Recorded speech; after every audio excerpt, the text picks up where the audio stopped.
Assalamu alaikum students. I hope you all are fit and fine by the grace of Allah. This is lecture number 10 of class 10th and subject is English. Our today's topic is Introduction and Glossary of Unit 5. The title of Unit 5 is The Great Masjid of Cordoba and Iqbal. So let's start our today's class.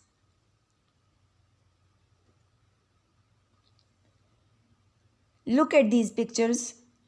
These are the charming pictures of Masjid of Cordoba, about which we are about to read in chapter number 5. First of all, I'll tell you the main points about this chapter. Then we'll move towards glossary. Cordoba is a city in Andalusia in the south of Spain. Andalusia, Andalusia, Andalusia. अच्छा, English में इसको अंदलूजा पढ़ेंगे, लेकिन उर्दू में इसकी pronunciation अंदलस होगी। ये आपने ज़हन में रखनी, ठीक है? अंदलूजा.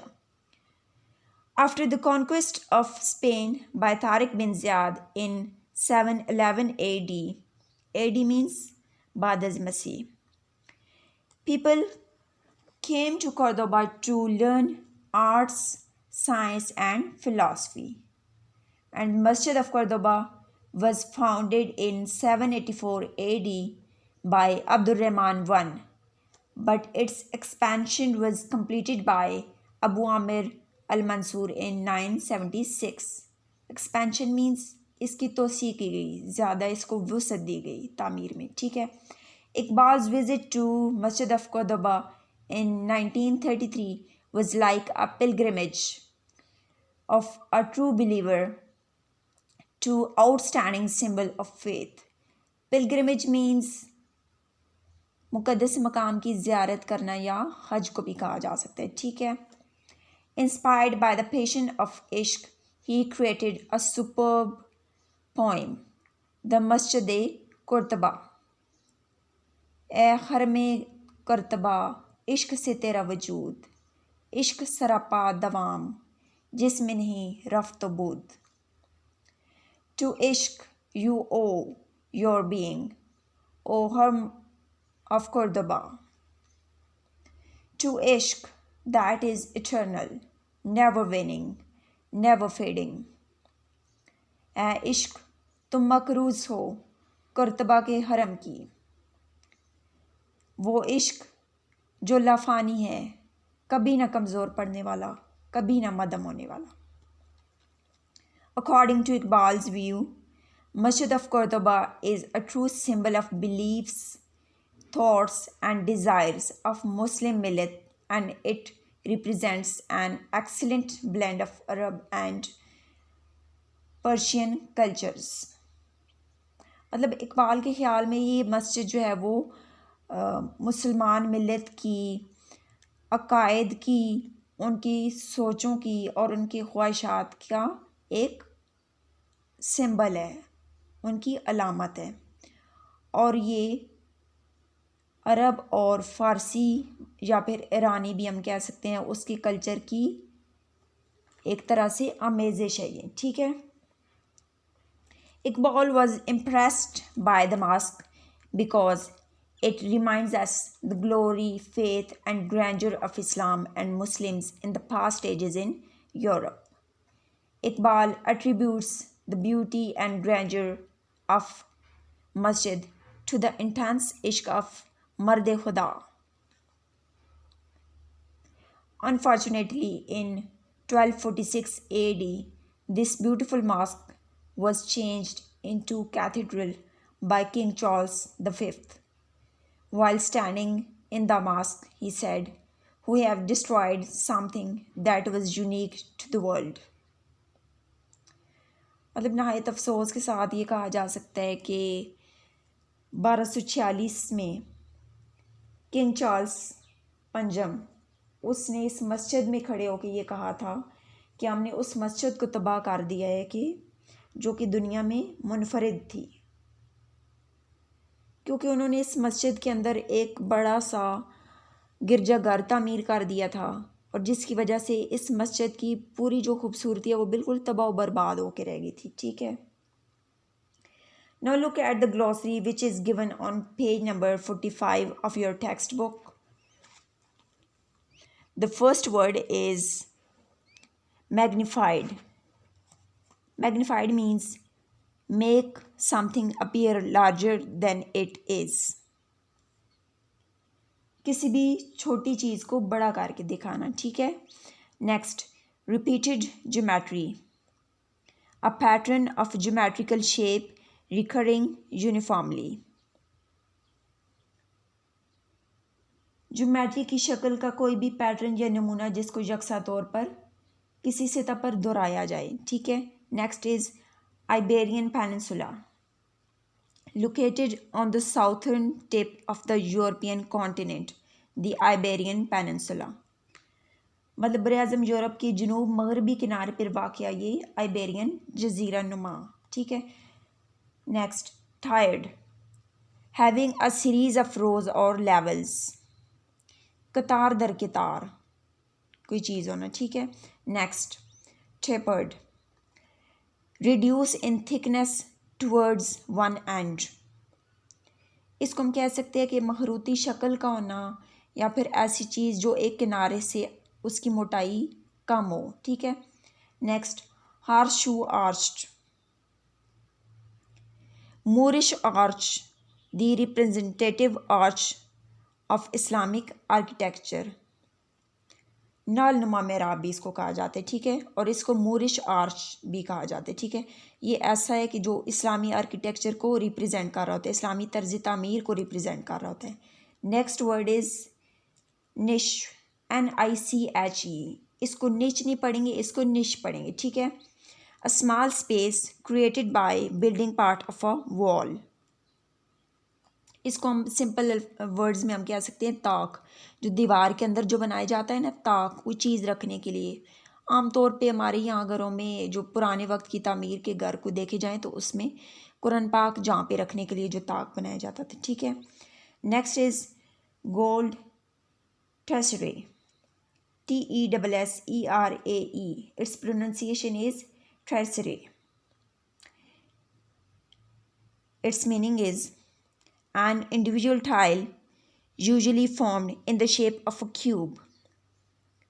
ये शीशे या पत्थर का कोई भी मुरब्बा टुकड़ा होता है, ठीक है, एक पीस होता है उसका।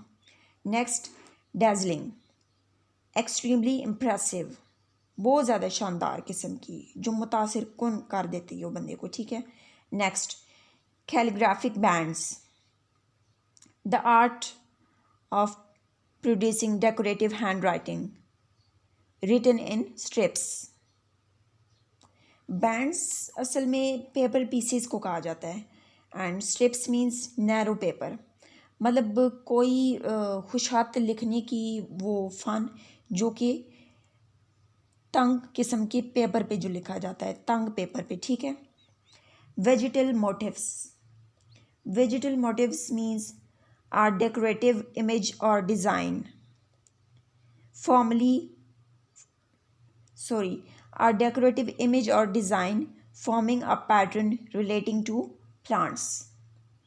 मतलब पौधों की शक्ल के डिज़ाइन, ठीक है। Next, ribs, a curved constituent piece supporting a vault। किसी भी गुंबद को सहारा देने के लिए उसके ऊपर जो मखरूती शक्ल की जो उभरी जो डॉट्स होती हैं उसको कहा जाता है, ठीक है। कॉन्स्टिट्यूंट मींस कंपोजिंग, मुश्तमिल होती हैं उसके ऊपर। वॉल्ट मींस गुंबद। एंड सिर्फ अलग से रिब्स का अगर उर्दू में मीनिंग देखा जाए तो ये होता है उभरी जो डॉट्स होती हैं किसी भी चीज़ की। आप कोई भी पुरानी देख लें, गुंबद वगैरह देख लें, बल्कि ख़ास तौर पे आप हुज़ूर पाक सल्लल्लाहु अलैहि वसल्लम का रोज़ा मुबारक ही देख लें तो उसके ऊपर वो जो दहारियाँ सी लगी होती हैं ना पूरे उस गुंबद के ऊपर, उसको रिब्स कहा जाता है, उभरी डॉट्स, ठीक है। Next, mosaic, mosaic is a design set in concrete और प्लास्टर। इसको उर्दू में पेचिकारी भी कहा जाता है, ठीक है। अक्सर आपने देखी होंगी किसी ना किसी मुक़द्दस मकाम की ज़ियारत अगर आपने की हो या टीवी में अगर किसी मस्जिद वगैरह का भी दिखाया गया हो तो वो होता है, ठीक है। Next, radial pattern, The pattern drawn from the center of a circle to a number of points round the edge. ये इसकी एग्जांपल आप ऐसे देख लें कि इस तरह समझने के लिए मैं आपको बता रही हूँ कि कोई भी आप सर्कल बनाएं और सर्कल का जो मेन जो पॉइंट्स होगा, मरकज़ जो होगा, वह सेंटर से आप उसके जो पूरे दायरे में जो पोर्शन आ रहा है उसके ऊपर बिल्कुल सीधी लाइंस आप लगाते जाएं, तो वो क्या होगा, एक तरह से वो रेडियल पैटर्न होगा। ठीक है, उसको उस दायरे को, सर्कल को आप डिफरेंट पार्ट्स में जब चेंज करेंगे, उसकी सीधी लाइंस लगा के, तो वो डिफरेंट पार्ट्स जो होंगे वो सारा पूरा सर्कल वो शेप मिल के रेडियल पैटर्न होगा। ठीक है, next rib vaulting. Rib vaulting means a vault supported with diagonal ribs. Diagonal means कतरी या वतरी, रिब्स मीन्स जो थोड़ी देर पहले मैंने आपको बताया था उभरी जो डॉट्स होती हैं। ठीक है, मतलब ऐसे गुंबद जिसको सहारा देने के लिए, जिसको खूबसूरती उसके बनाने के लिए, डेकोरेशन करने के लिए वो डायगनल रिब्स बनाई गई हों। ठीक है, next Gothic. Gothic means a style of architecture in Europe in 1200 to 1600। ये असल में गॉथिक ये यूरोपी तर्ज तामीर है जो कि 1200 से 1600 ईस्वी के दौरान ये बहुत ज़्यादा फेमस था। ठीक, नेक्स्ट डिलैपिडेटिंग। डिलैपिडेटिंग मीन्स बिल्डिंग और object in a state of despair और रियून। हस्ता हालत में कोई भी बिल्डिंग हो सकती है या कोई चीज़ हो सकती है। ठीक है, next tidings. Tidying means news और इंफॉर्मेशन, खबरें या मालूमात। एग्जॉल्टेड।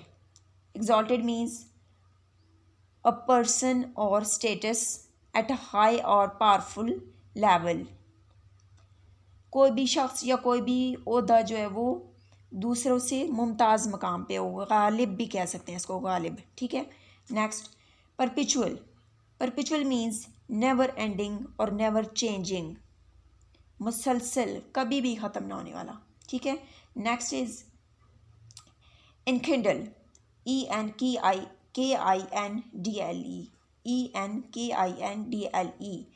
इनकिंडल इसको पढ़ेंगे। ठीक है, इनकिंडल which means arouse or inspire. And the last word is nave, the central part of a church building। गिरजाघर का जो बिल्डिंग जो होगी उसका दरमियान वाला जो हिस्सा होगा। ठीक है, जहाँ पे आमतौर पे इज्तिमात वगैरह किए जाती हैं। This was our today's class, and students, don't forget to memorize these glossary words with spellings and make a summary of this chapter. Then you will have to write them on the notebooks. This is your home assignment, and till our next class, take care of yourself and Allah Hafiz.